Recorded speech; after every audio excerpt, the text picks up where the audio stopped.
I am Dawn Dory Stites. I'm a clinical associate professor at the University of Michigan Health, Mott Children's Hospital. I'm affiliated with our Department of Pediatrics, Division of Pediatric Psychology, and also our Sleep Disorders Center.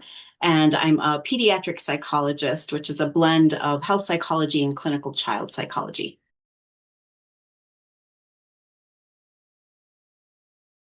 So we kind of have three clocks that drive our behaviors. There's the solar clock, which we can't change. That's the sun rising and setting. There's our circadian rhythms, which are biological drivers. They're much slower to change. And then there's our social clocks, when school starts, when our jobs start, when school ends, or athletic events or practices start or end.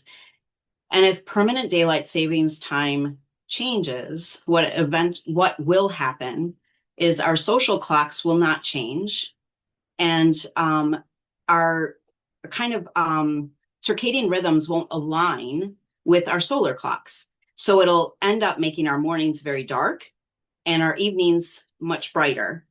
And for a lot of people, what will end up happening is that absence of morning light will affect basically their alertness in the morning.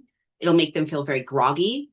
For especially adolescents who are already at risk for kind of a delayed phase or being more of a night owl, it'll make it very hard for them to wake up in the morning. They might feel much more cognitively foggy, leading to being at risk for academic decline in their morning classes. They may struggle to even get up out of bed in the morning and make it to school. For younger kids who are sitting at bus stops in the dark, that can pose a public safety issue. For our young drivers who are just learning how to navigate roads and traffic, they're also now doing it in the dark. That can be a public safety concern. And then you have more light at night, leading to difficulties falling asleep. So for, again, our younger kids, I think a lot of parents can appreciate this and feel it in their experience, that when all of a sudden it's light at 9:30, 10 o'clock at night, their 7 and 8-year-olds are looking at them and going, I don't want to go to sleep. I want to go out and play. Or the adolescents are saying, but mom, my swim practice is going on because it's light out, or football or whatever. And so what ends up happening is you're extending the day later, but the social clock isn't changing. You still have to get up in the morning, and your body doesn't want to get up in the morning when it's dark out. So it can cause a lot of big changes, and not good ones.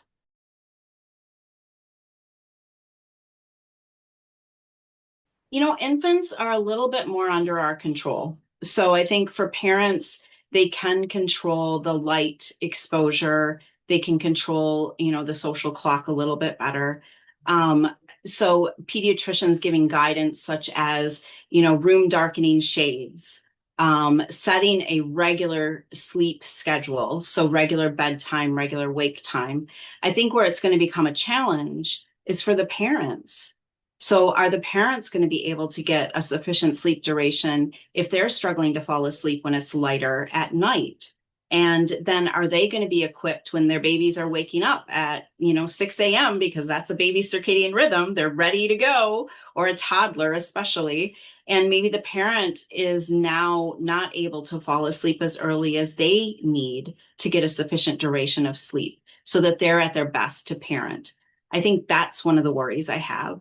But I think for pediatricians, if you're giving guidance just specifically for the child, having a regular sleep and wake cycle, helping parents recognize the cues for their individual child when they're ready to go to sleep, minimizing light at night and maximizing it in the morning and during the day, using things like the blinds that block out light.